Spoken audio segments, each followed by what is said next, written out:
Asserting Boundaries. If you were to read a review of yourself, perhaps in an appraisal at work, you might be pleased to see yourself described as accommodating and agreeable. This might be a good review at work, but are they generally good words to be described with? Be careful, as you might be fooled with the misplaced positivity around them. To be accommodating and agreeable means adapting to make others happy, which isn't establishing boundaries. It's a distinct lack of assertiveness.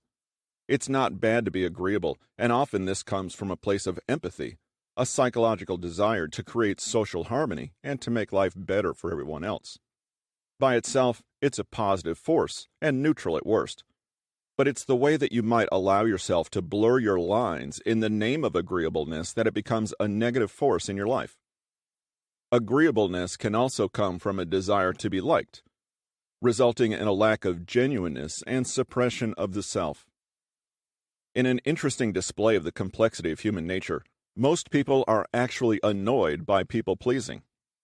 In a 2010 study published in the Journal of Personality and Social Psychology, researchers analyzed people's reactions to selfish versus generous actions in a game about rewards.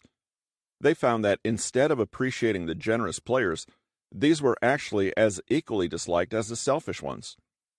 The unselfish members who gave toward the provision of a public good but used little of it themselves were also excluded from the group. 2 follow-up studies were conducted, which found it wasn't unpredictability or confusion causing these results. People just found the generous players as unlikable as the selfish ones.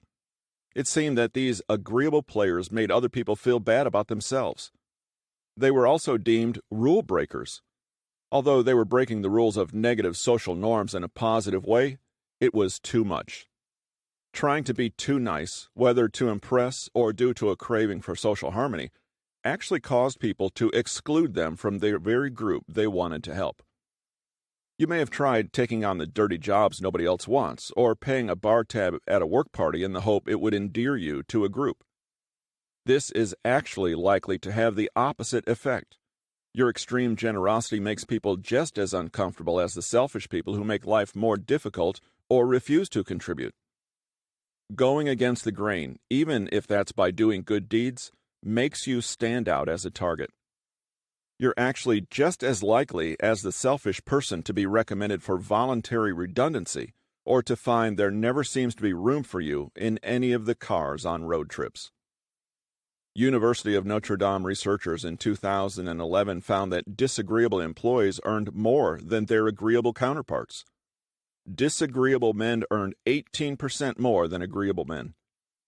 Agreeableness is a more socially expected norm in women, but disagreeable women still earn 5% more than agreeable women, and these agreeable women lagged far behind the disagreeable men.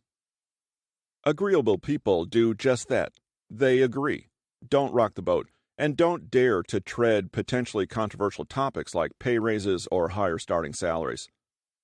Agreeing to everything is a sure path to becoming a pushover. The agreeable employee has a huge workload causing him sleepless nights. He's approached by 5 colleagues asking for support and agreed to help them all. They've talked, wondering what he does all day if he's got time to help everyone. His boss makes another unreasonable demand and he accepts it, disguising his impending doom at how he will get it all done. Another colleague refuses to help others and when asked the same question, demands he is paid more for it and is promoted to a managerial position because he's asked for advice so often. The boss agrees to his demands and delegates some of his workload to the agreeable employee. Since childhood, most people are told to be kind, put others first, and try to make life run smoothly. The playground peacemaker grows up to be the office diplomat. Being accommodating, agreeable, and selfless actually leads to being undervalued and even excluded from a group. This seems unfair, but also likely rings true with experiences you've had in your life. Clearly, there is something else at work behind the compulsion to be agreeable and accommodating. It seems that other people don't always view these traits as positive or pleasurable to be around. When we avoid assertiveness, we don't want to appear rude or selfish, but you're making a bad impression when you appear to be selfless and altruistic. It's in your best interest to assert your rights and boundaries and look after number one.